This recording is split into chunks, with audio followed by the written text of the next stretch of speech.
এই সংসারের প্রত্যেক মানুষ কোনো না কোনো স্থানে অবশ্যই যান। অনেক অনেক স্থানে তাদের যেতে হয়।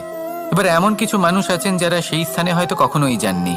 উদাহরণ হিসেবে বলবো, কিছু মানুষ আছেন যারা মন্দিরে যান, চিকিৎসালয়ে যান, কিছু মানুষ কারোর কারোর বিবাহ উৎসবে যান। আবার কিছু মানুষ আছেন যারা নাস্তিক হন এবং কখনোই মন্দিরে যান না। কিছু মানুষ অসুস্থ হন না, তাই চিকিৎসালয়ে যেতে হয় না। এমনও কিছু মানুষ থাকেন যারা সামাজিক উৎসব থেকে দূরে থাকাটাই পছন্দ করেন। যে কোনো মানুষ হোক, যা কিছুই তার চয়ন হোক না কেন, প্রত্যেক মানুষকে একটি স্থানে অবশ্যই যেতে হয়। এমন একটি স্থান আছে, সেই স্থানের নাম হলো মৃত্যুদ্বার। এবার এটা আবশ্যক নয় যে ঠিক মৃত্যুর পরেই আপনি মৃত্যুদ্বারে পৌঁছে যাবেন।